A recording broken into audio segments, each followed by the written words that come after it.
6 Israeli hostages were executed by Hamas just a few days ago. They lived for nearly 330 days in captivity of Hamas gangsters, kidnappers, incinerators, and rapists, led by Islamist, anti-Semitic, and genocidal convictions. The hostages were reportedly murdered mere days before IDF soldiers had the chance to rescue them. I happen to believe that Hamas purposely executed and left them to be easily found by the IDF as a repugnant form of psychological warfare designed to increase Israeli society's pressure on our government to agree to a Hamas-friendly, hostages for ceasefire deal. But that is exactly my point. When it comes to discussions about the Israeli hostages and how the State of Israel should approach this ordeal, it is simply a matter of interpretation. We can quickly understand the families and friends of the hostages who are eager to do everything possible for their loved ones to return. As Rachel Goldberg-Pollen, the mother of one of these 6 recently murdered hostages, said, quote, "The price of bringing these people home will be high, but the price of not bringing them home will be higher because we will never recover as a people. And then we will really lose because we will not be able to recognize ourselves. We will look in the mirror and see a stranger winking back at us."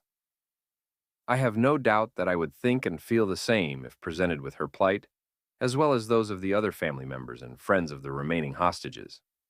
Then, there are the idealists who believe that the State of Israel should have never let October 7th happen, or at least to the degree that it did. According to their calculus, the Israeli government is chiefly responsible for securing the abductees' return above everything else, no matter how unfavorable a ceasefire for hostages deal might be for Israel.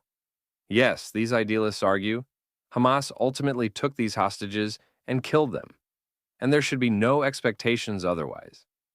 Hamas is a terrorist organization whose pristine purpose is Jewish misery and murder.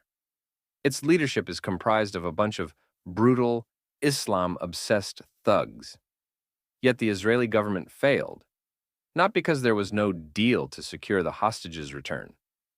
This could be because of Hamas alone, but because the majority of Israeli society is convinced that our government is not making enough of an effort to return the abductees. Not everything depends on Israel, but the expectation, the hope, and the demand is that we will do everything possible to bring back those who were cut off from us, according to Nadav Eyal, one of Israel's leading columnists. Eyal went on to suggest that the Israeli government's subpar efforts in paving the way for a ceasefire for hostages deal is destroying the value of Israeliness on an industrial scale, adding, quote, "Without agreement on a mutual guarantee that Israeli citizens trust the state to protect them and that the state does indeed do so. Without this inner feeling, Israel is emptied of its soul." This same arithmetic can be applied to every democratic country involved in this Israel-Hamas-Hezbollah war, including the United States.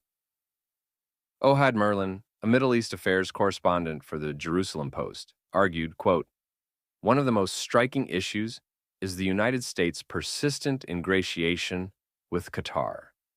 Doha is one of the main funders of Hamas's extensive tunnel system, a key element to hide hostages and smuggle weapons.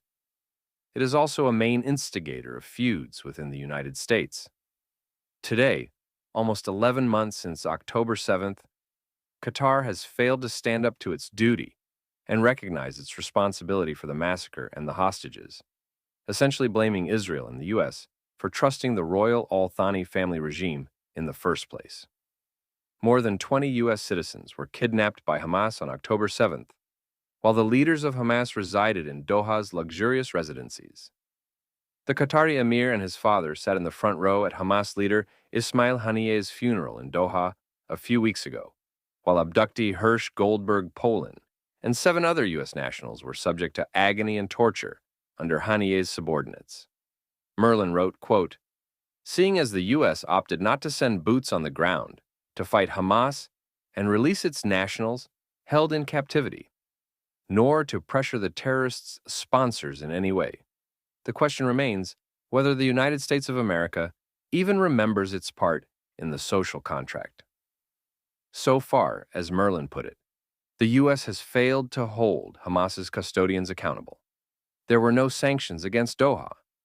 The U.S. lease of its massive military base in Qatar was renewed, and President Joe Biden's administration keeps treating Doha, which provides safe asylum to the leaders of those who kidnapped its own citizens, as a precious ally instead of pointing to it as the terror greenhouse it is. This brings us to the realists, whose argument is simple yet unfortunate. The world has always been a deeply corrupt and harsh place, and we must accept realities as they are, not as we wish them to be. One of these realities is that U.S. President Joe Biden's Democrats have been in bed with the Qataris since the 1990s, when then U.S. President and fellow Democrat Bill Clinton decided to build the Middle East's largest American military base in Qatar, with the Qataris agreeing to invest $1 billion in the construction. And it was the next Democratic Party president, Barack Obama, who facilitated Qatar's rise to prominence. Both Obama and his foreign affairs chief, Hillary Clinton, shifted the priorities in America's Middle East policy, disassociating themselves from their traditional ally in Saudi Arabia for a new anchor in this region.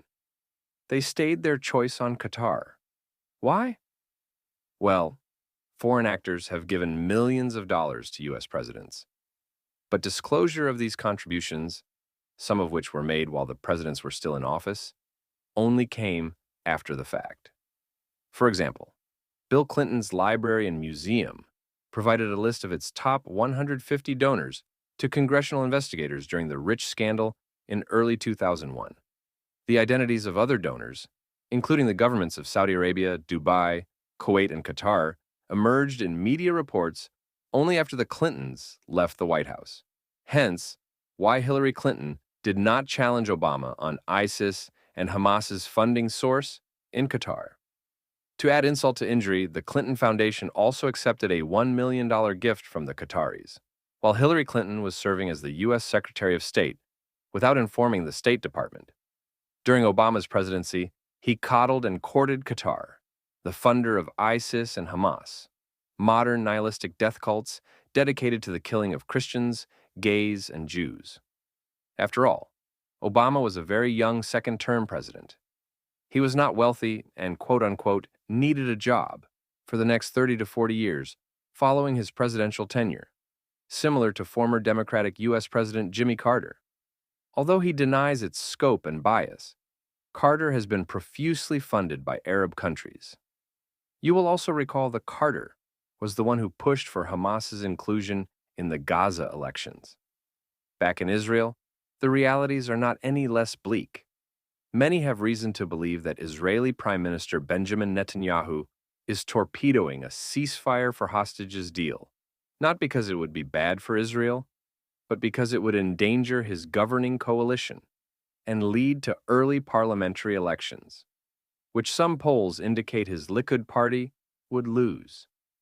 Let's recall the four continuities in war, according John Spencer, an urban warfare expert who served for more than 25 years in the U.S. military, number one being, war is political. Louis Libin, an expert in military strategies and innovation, is of the opinion that, quote, you cannot blame Prime Minister Benjamin Netanyahu for the deaths of the hostages.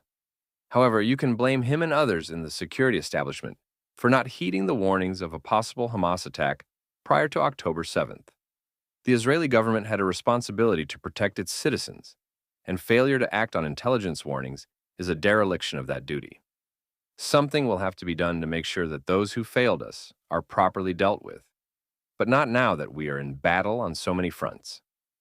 Blaming the government or focusing on the prime minister at this moment may feel good, but the consequences to the country could be devastating.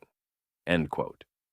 There is also the viable argument that rescuing the remaining hostages as part of a deal with Hamas would ensure the terrorist organization remains in governing and military power of Gaza, which in turn would put more Israelis at risk of being kidnapped in the future. Hence why the Tikva Forum of hostage families called on Netanyahu to end months-long negotiations aimed at achieving an elusive ceasefire for hostages deal with Hamas.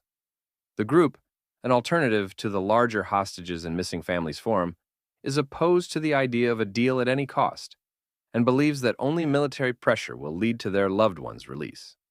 What's more, some Israelis are concerned that releasing hundreds or even thousands of Palestinian prisoners as part of a ceasefire for hostages deal would repeat the same mistake made in 2011, when Israel and Hamas signed an agreement to release kidnapped Israeli soldier Gilad Shalit in exchange for 1,027 mostly Palestinian prisoners. This included Yahya Sinwar, Hamas's current leader, who took part in the kidnapping of 2 Israeli soldiers in 1989 and was sentenced in Israel to life in prison. Netanyahu was Israel's prime minister back in 2011 and surely does not want to make this same mistake again. In recent weeks, many reports have focused on the Israeli internal debate about the Philadelphia corridor on the border between Gaza and Egypt, and whether Israel holding onto it is essential to prevent Hamas from rebuilding its power in Gaza.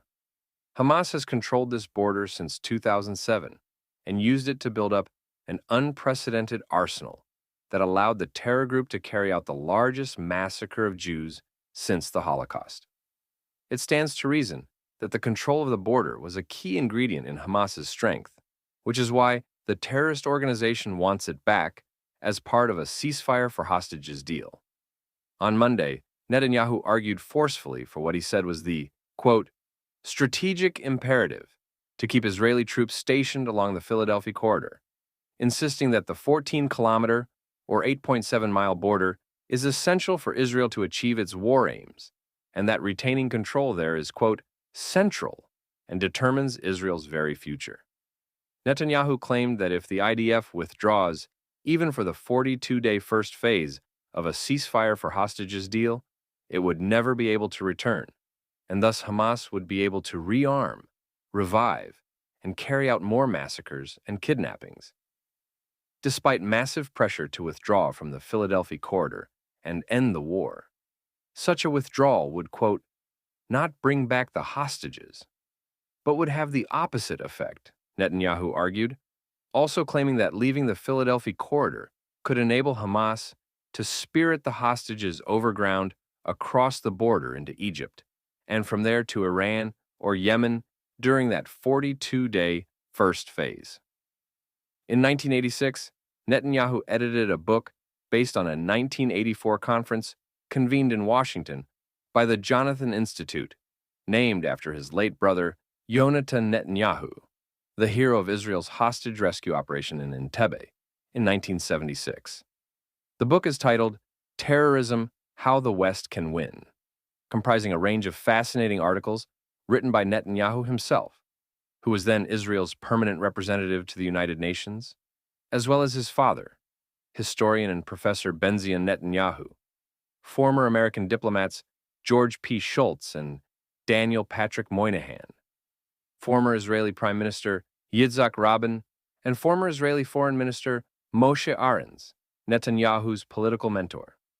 Netanyahu wrote in the preface that the West must brace itself for the battle against international terrorism, of which it is the principal target, and adopt a variety of means, political, economic, and militaristic, with which to fight it, adding, quote, but underlying them all must be the moral understanding that terrorism, under whatever guide or pretext, is an inexcusable evil, that it obliterates the political and moral distinctions which are the foundations of humane and free life under the rule of law, that the West, in short, must resist terrorism and ultimately defeat it. Netanyahu was also spot on, particularly when referring to hostage-taking, calling it the classic terrorist act which places a government in a terrible dilemma. He wrote, quote, if it uses force to release the hostages, it might end up with more people killed than if it gives in. If it yields, the terrorists emerge victorious. Then Netanyahu offered this advice, quote, the terrorists must believe that the authorities are prepared to take forceful action, whether or not the hostages have been killed. The mere act of taking hostages warrants such a policy. It is a fundamental error to let the terrorists believe there are instances when they are completely safe from military action. The more terrorists believe that such action is likely, the less prone they will be to continue their siege.